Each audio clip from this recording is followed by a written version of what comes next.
Iranian. Let's bring in the Iranian diplomat on the panel. Milad Rabbani is with us. Let's get him to respond to that. You heard what Ambassador Gunta has to say, Milad Rabbani. But I'm also quoting President Trump. He says, Iran has, quote, limited drones, few missiles left and no capability to fight back.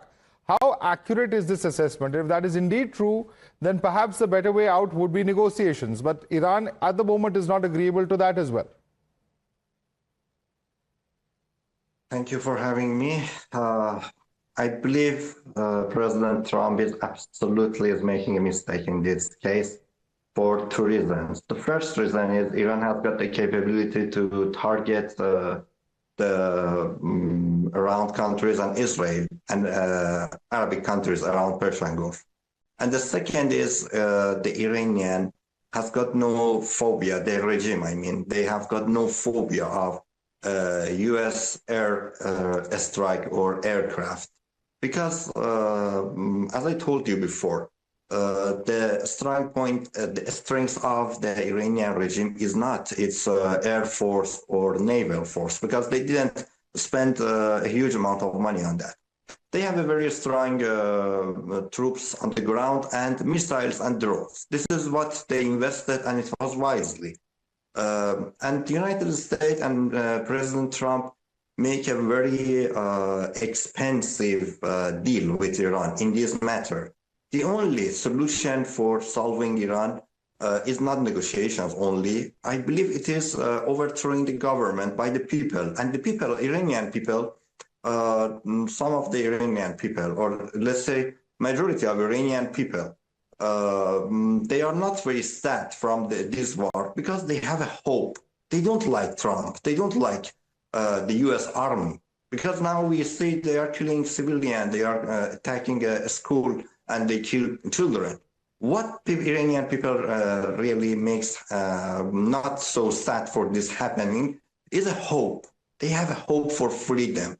And this is what can be achieved. But Trump, as a businessman, yes, he is a businessman, and as a businessman can work in a predictable market. But I believe Trump don't know the Iranian market. The Iranian market is not, the Shia market in regime is not predictable. And at least Trump has got no mentality about that. If he had, he would never spend this huge amount of money, military, to do that. And it can be solved very easily. Let's bring in Burzin Waghmar, if it may be the case. But let me bring in fact, our Iranian panelist, Milad Rabbani. Milad Rabbani, the big question is this, that what are we going to see in coming days? You know, there's already a lot of speculation about whether this was an attempt to try and, you know, take away the uranium or try and at some level an operation which is, you know, now a cover is being given of a rescue operation. But was it an operation that has gone wrong? And what is the off-ramp in the coming days? I believe it is the escalation of the conflict, and it's very hard for the President Trump to open the Strait of Hormuz and keep it open. You know, perhaps they can have an attack and, okay, they escort 1, 2, or 3 ships, but they cannot do it for a long time. And I believe the world will not be a safer place until the Iranian regime has the power, has the control over the Iran. Because they have many leverage, and we are observing the Hormuz Strait is one of those. So if I want to wrap up, I believe it is the escalation of war, and Iranian regime, they don't have any scare or phobia of the air attack as we observe in Gaza. Hamas take hostage people of Gaza, destroyed the Gaza by Israel. Israel bombarded all of the people, civilians, and destroy their, make a fubar, left the fubar behind, and nothing was left. But for Hamas, it was not important.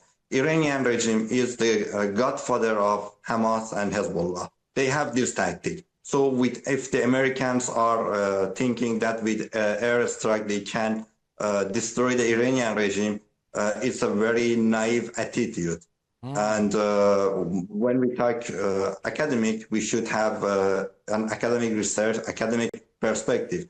And as a last point, we cannot escalate the concept of some Iranian minority in Washington or US Right. to Iranian people because the mentality is absolutely different. Okay, let's